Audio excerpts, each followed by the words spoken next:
नमस्कार. 9:30च्या बातमीपत्रामध्ये मी ज्योती आंबेकर आपलं स्वागत करते. सुरुवातीला एक नजर ठळक बातम्यांवर. कर्जमाफीच्या दृष्टीनं सरकार आवश्यक पावलं उचलत असून केंद्राच्या सहाय्यानं राज्याचा हिस्सा देण्याचं मुख्यमंत्र्यांचं विधानसभेत आश्वासन. 19 आमदारांचं निलंबन हे शेतकऱ्यांच्या कर्जमाफीवरून नव्हे तर त्यांच्या सभागृहातल्या वर्तनामुळे केल्याचं मुख्यमंत्र्यांनी केलं स्पष्ट. कर्जमाफीच्या मागणीवरून विरोधकांनी गदारोळ केल्यामुळे विधान परिषदेचं कामकाज आजही दिवसभरासाठी स्थगित. निवासी डॉक्टरांच्या संपाचा विपरीत परिणाम. मुंबईतल्या शासकीय रुग्णालयात उपचाराअभावी 135 रुग्णांचा मृत्यू. संपकरी डॉक्टरांनो, कामावर लवकर रुजू व्हा, अन्यथा कारवाईला सामोरं जा. मुंबई उच्च न्यायालयाकडून कान उघाडणी. संपकरी डॉक्टरांच्या बैठकीत मुख्यमंत्र्यांनीही सुनावले खडेबोल. कामावर रुजू व्हा असं मार्डचं निवासी डॉक्टरांना आवाहन. आणि केंद्र सरकार आरक्षणाविरोधात असल्याचा विरोधकांचा आरोप सामाजिक न्याय मंत्र्यांनी राज्यसभेत फेटाळला. आणि आता सविस्तर वृत्त. शेतकऱ्यांना मदत देण्याबरोबरच शेती क्षेत्रामध्ये गुंतवणूक करण्यावर शासनाचा भर आहे. त्यातूनच शेतकऱ्यांचं जीवनमान उंचावलं जाऊ शकतं.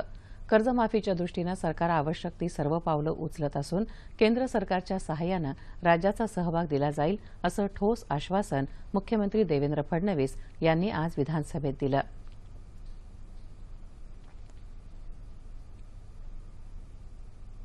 एक कोटी शेतकऱ्यांना हे स्पष्टपणे सांगतो की जो काही विचार या ठिकाणी आम्ही करतो आहोत तो जे थकीत आहे, जे दुष्काळामुळे त्या ठिकाणी सिस्टीमच्या बाहेर गेले आहेत, अशा शेतकऱ्यांकरता काही ना काही योजना तयार करायचा आमचा प्रयत्न चालला आहे.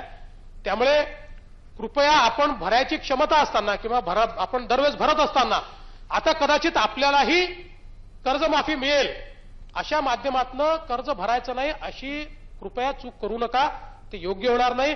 ही सिस्टीम जर कोलॅप्स झाली तर पुढच्या वर्षी तुम्ही अडचणीत याल. याआधी विरोधकांनी चर्चेसाठी कामकाजात सहभागी व्हावं असं आवाहन मुख्यमंत्र्यांनी केलं. विरोधी आमदारांचं निलंबन हे त्यांच्या वर्तनामुळे झालं, शेतकऱ्यांच्या मागण्यांवरून नाही असंही मुख्यमंत्र्यांनी स्पष्ट केलं. माजी मुख्यमंत्री पृथ्वीराज चव्हाण यांनीही आपली भूमिका स्पष्ट केली. पहिल्यांदा तुम्ही 19 आमदारांचं निलंबन रद्द करा. तुम्हाला भीती आहे की जर शिवसेनेनी सरकारच्या विरोधात मतदान केलंय तुम्हाला बरोबर 17-18 सदस्य कमी पडतात आणि नेमके आमचे 19 सदस्य रद्द करून एक मेजॉरिटी कृत्रिमरित्या मॅन्युफॅक्चर करायचा प्रयत्न सरकारने केलेला आहे. ग्रामविकास, जलसंधारण, जलसंपदा, कृषी यासह 8 विषयांवर आज चर्चा झाली. राज्यातल्या डॉक्टरांच्या सुरक्षेसाठी सर्व प्रकारच्या उपाययोजना आखण्यात आल्या आहेत. तशी लेखी आश्वासनं डॉक्टरांना देण्यात आली आहेत. तरीही संप मागे घेतला जात नसेल तर सरकार डॉक्टरांवर कारवाई करेल असा कडक इशारा मुख्यमंत्री देवेंद्र फडणवीस यांनी आज विधानसभेत दिला.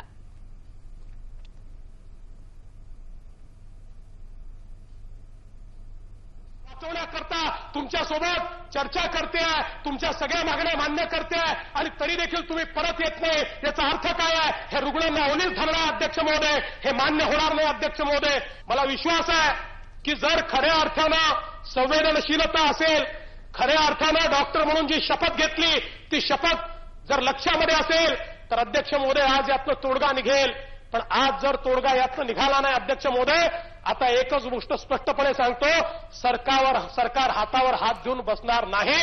या संदर्भात जीही कायदेशीर कारवाई आता करणं आवश्यक आहे ती सगळी कायदेशीर कारवाई ही सरकारच्या वतीनं केली जाईल एवढंच या ठिकाणी सांगतो अध्यक्ष महोदय. त्याआधी राज्यातल्या डॉक्टरांच्या संपाच्या मुद्द्यावर विधानसभेत सदस्य आक्रमक झाल्यानं सदनाचं कामकाज 2 वेळा स्थगित झाल्याचं आमच्या प्रतिनिधी सरस्वती कोवळेकर यांनी कळवलं आहे. याआधी सकाळी नियोजित कामकाज प्रश्नोत्तराच्या तासानं सुरू झालं. आजही विरोधकांचा कामकाजावर बहिष्कार कायम राहिला. MIDCकडून उद्योगासाठी भूखंड घेऊन उद्योग सुरू न करणाऱ्या उद्योजकांबाबत शासनानं कडक धोरण अंमलात आणलं आहे. राज्यभरातल्या उद्योजकांकडून असे 2000 भूखंड MIDCनं ताब्यात घेतले आहेत. या भूखंडाचं पुनर्वाटपही सुरू करण्यात आलं आहे. उद्योग उभारण्याचं हमीपत्र या नव्या उद्योजकांकडून घेण्यात येत आहे असं उद्योगमंत्री सुभाष देसाई यांनी सांगितलं. राज्यात असणाऱ्या वक्फ बोर्डाच्या 93,000 एकर जमिनीपैकी बहुतांश जमिनी आता बोर्डाकडे नाहीत. अशा गायब झालेल्या जमिनीबाबत सीआयडी चौकशी करण्याची घोषणा अल्पसंख्याक विभागाचे राज्यमंत्री दिलीप कांबळे यांनी विधानसभेत केली. या विभागाच्या अर्थसंकल्पातल्या अनुदानाच्या मागण्यांच्या चर्चेला ते उत्तर देत होते. यानंतर महाराष्ट्र झोपडपट्टी सुधारणा आणि पुनर्विकास हे अशासकीय विधेयक मांडताना आपल्याला बोलू द्यावं आणि त्यावर मंत्री महोदयांनी उत्तरही द्यावं अशी आग्रही मागणी भाजपा सदस्यांनी केल्यानंतर पीठासीन अधिकाऱ्यांनी हे नियमबाह्य असल्याचं सांगत सभागृहाचं कामकाज 15 मिनिटांसाठी तहकूब केलं, असं आमचे प्रतिनिधी मिलिंद लिमये यांनी कळवलं आहे. गाई आणि म्हशीच्या दूध खरेदी दरात प्रति लिटर 2 रुपयांची दरवाढ करण्यात आल्याची घोषणा दुग्ध विकास मंत्री महादेव जानकर यांनी आज विधानसभेत केली. ही दरवाढ आजपासून लागू होत असल्याचंही त्यांनी सांगितलं. कर्जमाफीची मागणी करत विरोधकांनी गदारोळ केल्यामुळे विधान परिषदेमध्ये आज सलग 12व्या दिवशीही कामकाज होऊ शकलं नाही. कामकाजाला सुरुवात होताच विरोधी सदस्यांनी हौद्यात उतरून कर्जमाफीच्या मुद्द्यावरून सरकार विरोधामध्ये घोषणाबाजी केली. उपसभापती माणिकराव ठाकरे यांनी वारंवार निर्देश देऊनही विरोधकांनी घोषणाबाजी सुरूच ठेवल्यामुळे उपसभापतींनी 1 मिनिटातच कामकाज दिवसभरासाठी तहकूब केल्याचं आमच्या प्रतिनिधी सोनल चव्हाण यांनी कळवलं आहे. मुंबई उच्च न्यायालयानं संपकरी निवासी डॉक्टरांची आज कान उघाडणी करत डॉक्टरांनी त्वरित रुग्णसेवेमध्ये हजर व्हावं, अन्यथा कारवाईला सामोरं जावं लागेल असे खडे बोल सुनावले आहेत. हे डॉक्टर सहानुभूतीचा गैरफायदा घेत असल्याचंही न्यायालयानं म्हटलं आहे. न्यायालयानं आश्वासन देऊनही हे डॉक्टर आज कामावर हजर न झाल्यामुळे सरन्यायाधीश मंजुळा चेल्लूर आणि न्यायमूर्ती जी.एस. कुलकर्णी यांनी डॉक्टरांना खडसावलं. डॉक्टर कामावर रुजू न झाल्यास संबंधित रुग्णालय व्यवस्थापन त्यांच्या विरोधात योग्य ती कारवाई करून त्यांची सेवा खंडित करू शकतं, असंही न्यायालयानं स्पष्ट केलं. संपकरी डॉक्टरांना कामावर हजर होण्यासाठी न्यायालयानं उद्या सकाळी 8 वाजेपर्यंत वेळ दिली आहे. 20 मार्चपासून निवासी डॉक्टर संपावर असल्यापासून मुंबईतल्या पालिकेच्या 3 रुग्णालयामध्ये 135 जणांचा मृत्यू झाल्याची माहिती पालिकेच्या वकिलांनी न्यायालयाला दिली. दरम्यान निवासी डॉक्टरांच्या संपावर तोडगा काढण्यासाठी मुख्यमंत्री देवेंद्र फडणवीस यांनी सलग दुसऱ्या दिवशी डॉक्टरांच्या संघटनेबरोबर बैठक घेऊन संप मागे घेण्याचं आवाहन केलं. रुग्णांचे हाल होत असल्यानं आणि राज्य शासन डॉक्टरांच्या मागण्यांवर सकारात्मक पावलं उचलत असल्यानं तातडीनं संप मागे घ्यावा, असं मुख्यमंत्र्यांनी आवाहन केलं. या आवाहनाला प्रतिसाद देत मार्डच्या प्रतिनिधींबरोबर चर्चा करून संप मागे घेण्याबाबत निर्णय घेण्यात येईल, असं इंडियन मेडिकल असोसिएशनचे अध्यक्ष अशोक तांबे यांनी सांगितलं. दरम्यान डॉक्टरांनी उद्यापासून कामावर रुजू व्हावं, असं आवाहन मार्डनं केलं आहे. राष्ट्रीय लोकशाही आघाडी सरकार आरक्षणाविरोधात असल्याचा विरोधकांचा आरोप केंद्रीय सामाजिक न्याय आणि सक्षमीकरण मंत्री थावरचंद गेहलोत यांनी राज्यसभेत बोलताना फेटाळला. मागासवर्ग, अनुसूचित जाती आणि अनुसूचित जमातींना असलेलं आरक्षण सुरू राहील, असं आश्वासन पंतप्रधान नरेंद्र मोदी यांनी वारंवार दिल्याचं ते म्हणाले. मागासवर्गीयांसाठीच्या राष्ट्रीय आयोगाला घटनात्मक दर्जा देण्याचा सरकारचा निर्णय ऐतिहासिक असल्याचं त्यांनी सांगितलं. मंत्र्यांच्या उत्तरानं समाधान न झाल्यानं समाजवादी पार्टीच्या सदस्यांनी हौद्यात उतरून घोषणाबाजी केली. त्यामुळे उपसभापती पी.जे. कुरियन यांना सदनाचं कामकाज 10 मिनिटांसाठी तहकूब करावं लागलं. रुग्णालयात काम करणाऱ्या डॉक्टरांसाठी राज्य सरकारांनी सुरक्षित वातावरणाची खातरजमा करावी, असं केंद्रीय आरोग्यमंत्री जे.पी. नड्डा यांनी लोकसभेत सांगितलं. डॉक्टरांना सुरक्षा पुरवावी, असं आवाहन राज्य सरकारांना करण्यात आलं आहे. सुमारे 200 कोटी रुपयांच्या बेनामी व्यवहारात दोषी असलेल्या 1940 प्रकरणांमधल्या संबंधितांना केंद्र सरकारनं बेनामी व्यवहार प्रतिबंधक कायद्याअंतर्गत नोटिसा जारी केल्या आहेत. केंद्रीय वित्त राज्यमंत्री संतोष गंगवार यांनी आज लोकसभेमध्ये याबाबत माहिती दिली. केंद्र सरकारनं यंदाच्या अर्थसंकल्पामध्ये व्यापार आणि उद्योगांना चालना देण्यासाठी प्राधान्यक्रम निश्चित केला असून सूक्ष्म, लघु आणि मध्यम उद्योगधंद्यांसाठी निर्यात करामध्ये 5% घट केली आहे, असं केंद्रीय वाणिज्य आणि उद्योग मंत्री निर्मला सीतारामन यांनी सांगितलं. केंद्रीय वाणिज्य आणि उद्योग मंत्रालयातर्फे रसायन क्षेत्रातल्या निर्यातीला प्रोत्साहन देण्यासाठी सुरू करण्यात आलेल्या केएम एक्सिल निर्यात पुरस्काराचं वितरण आज मुंबईत सीतारामन यांच्या हस्ते झालं. त्यावेळी त्या बोलत होत्या. नवनवीन उद्योगांच्या उभारणीतले अडथळे कमी करण्याच्या उद्देशानं केंद्र सरकारनं एक खिडकी योजना सुरू केली असून मेक इन इंडिया अभियानाअंतर्गत उद्योजकांना सहाय्य दिलं जात आहे, असं त्यांनी सांगितलं. कारखानदारी क्षेत्रात विकास आणि संशोधनाला चालना देण्यासाठी सरकार प्रयत्नशील असून उद्योजकांनी या सर्व योजनांचा लाभ घ्यावा असं आवाहन सीतारामन यांनी यावेळी केलं.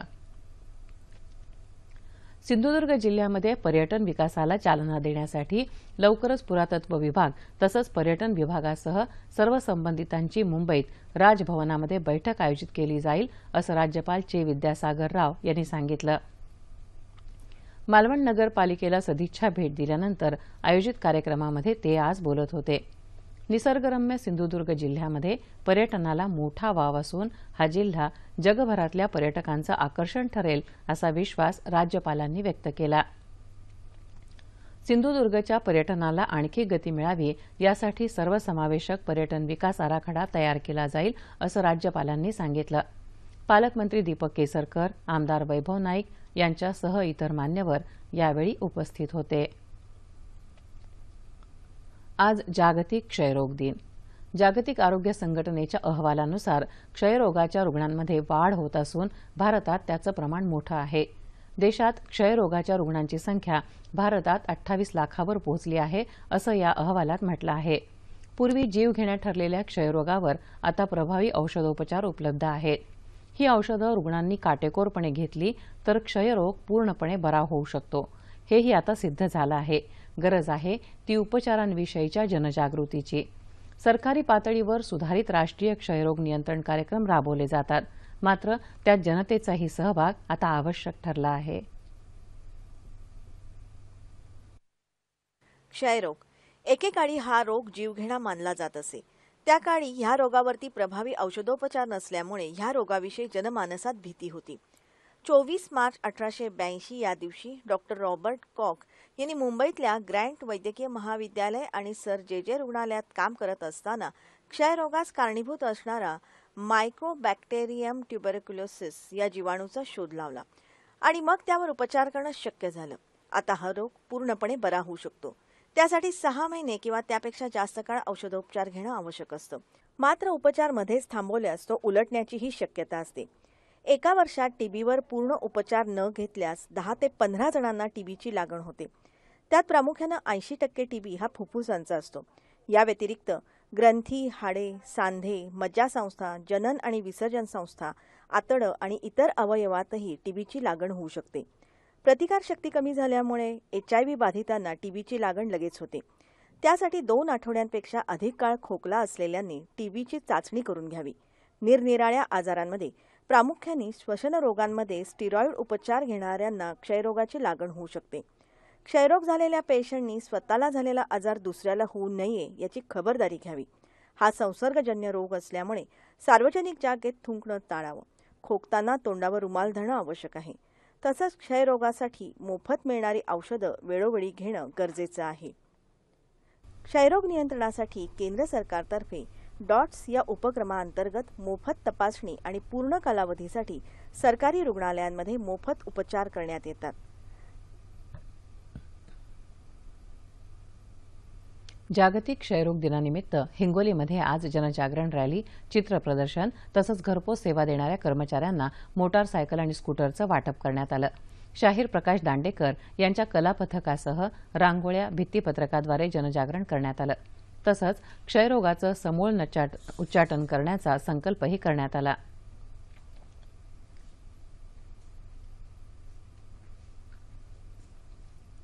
क्षयरोग निवारण कार्यक्रमात याआधी रुग्णांना आठवड्यातून 3 वेळा घरपोच औषधोपचार देण्यात येत होता.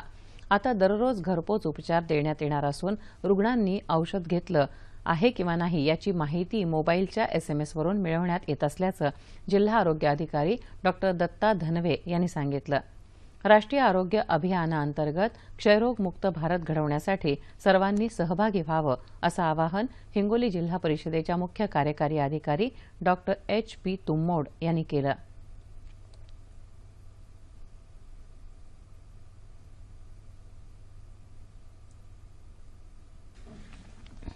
मुंबई अहमदाबाद महामार्गावर घोडबंदर इथल्या खाडीवरचा पूल गेले अनेक महिने नादुरुस्त असल्यानं तिथं रोज होणाऱ्या वाहतूक कोंडीच्या निषेधार्थ आज पालघर शिवसेनेच्या वतीनं रास्ता रोको आंदोलन करण्यात आलं.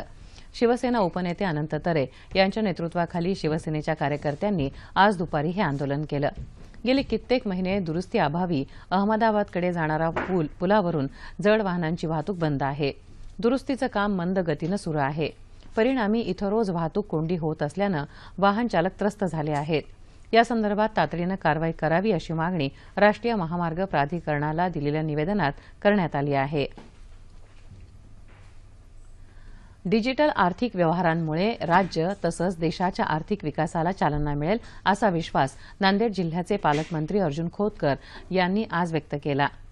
ते नांदेड इथं केंद्र सरकारतर्फे आयोजित डिजिधन मेळाव्याच्या उद्घाटन प्रसंगी बोलत होते. विकासाच्या वाटेवर अग्रेसर जिल्हा अशी नांदेडची ओळख असून डिजिधन मेळाव्यामुळे नांदेड अन्य जिल्ह्यांसाठी मार्गदर्शक ठरेल असंही त्यांनी यावेळी सांगितलं.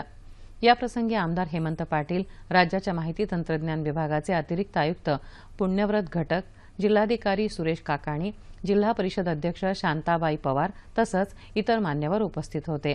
स्थानिकांनी या मेळाव्याला मोठ्या संख्येनं उपस्थित राहून उत्स्फूर्त प्रतिसाद दिला. देशातून गेल्या 9 महिन्यात 24 लाख टन कांद्याची निर्यात झाली असून पुढल्या 3 महिन्यामध्ये ती निश्चितच 30 लाख टनांपर्यंत पोहोचेल असं नाफेडचे संचालक नानासाहेब पाटील यांनी म्हटलं आहे. आपला कांदा एकूण 76 देशांमध्ये पोहोचला असून त्याचं निर्यात मूल्य अंदाजे 3,385 कोटी रुपये इतकं असल्याचं त्यांनी दूरदर्शनला सांगितलं. राज्यात यापूर्वी काही ठराविक जिल्ह्यांमध्येच कांदा उत्पादक होतं, मात्र आता अनेक ठिकाणी कांद्याचं पीक घेतलं जातं. या विक्रमी पिकामुळे कांद्याची कमतरता भासणार नाही असं ते म्हणाले. शेतकऱ्यांनी आपली उत्पादन क्षमता वाढवली असून शासनानंही निर्यात धोरण स्थिर ठेवल्यास निर्यातीचं प्रमाण वाढेल असा विश्वास पाटील यांनी व्यक्त केला. केंद्र सरकारची दीनदयाळ उपाध्याय अंत्योदय योजना आणि राष्ट्रीय नागरी उपजीविका अभियानाअंतर्गत पंढरपूर इथं आज नगरपालिकेच्या वतीनं रोजगार मेळावा आयोजित करण्यात आला होता. सोलापूर जिल्ह्यातल्या विविध 11 उद्योगांनी या मेळाव्यात भाग घेतला, तर 600 बेरोजगारांनी नाव नोंदणी केली. यापैकी 390 युवक युवतींना रोजगार मिळाला असून वस्त्रोद्योग, वाहन उद्योग, विमा कंपन्या अशा मोठ्या संस्थांमध्ये प्रशिक्षण घेऊन काम करण्याची संधी त्यांना मिळणार आहे.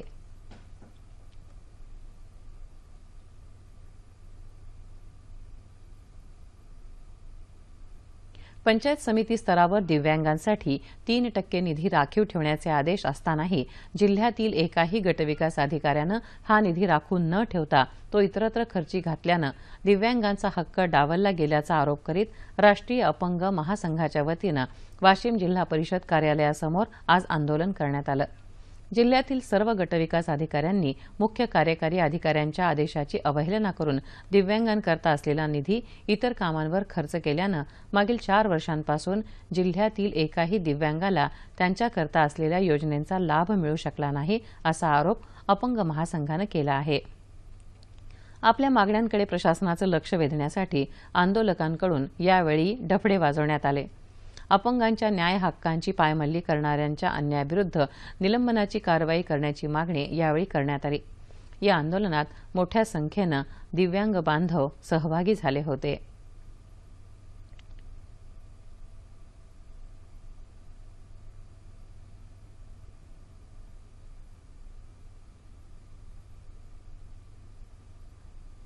हवामान. राज्यात कमाल आणि किमान तापमानात सरासरीच्या तुलनेमध्ये किंचित वाढ झाली आहे.